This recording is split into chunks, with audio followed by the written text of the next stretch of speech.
Ha superato i 40 anni di attività e sembra non conoscere crisi la Prefabbricati Favero di Signoressa di Trevignano, che negli ultimi anni ha raddoppiato il numero di dipendenti. La società di Roberto Favero progetta e costruisce strutture metalliche prefabbricate.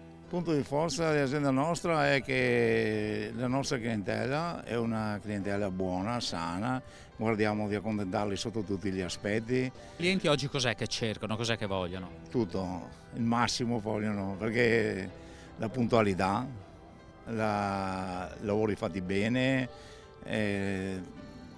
se c'è qualche lamentela bisogna partire subito, mettere a posto quello che c'è da mettere a posto. Oggi, come oggi, possiamo dire che stiamo avendo un gran risultato, perché 5 anni fa si erano in 20, oggi siamo in 40, siamo passati in industria, abbiamo messo su un'impresa anche edile che al cliente gli diamo tutto il servizio necessario che ha bisogno. Quando uno è innamorato della sua azienda dà tutto quello che può dare, perché per noi è solo questo la nostra forza. Nel corso degli anni l'azienda ha saputo diversificare le proprie attività. La Prefabbricati Favero praticamente ha 3 tipi di tipologie di strutture, fa strutture in ferro, capannoni in ferro, tunnel e rimozione amianto. Queste sono le 3 branche praticamente del settore di cui si occupa.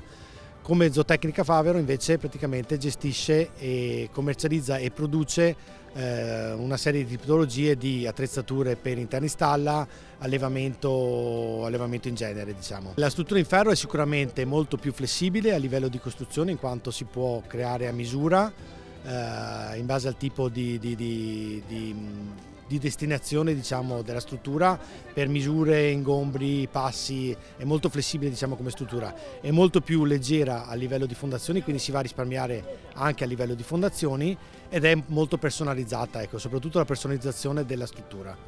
Un valido esempio di imprenditoria della marca trevigiana che resiste nonostante la crisi.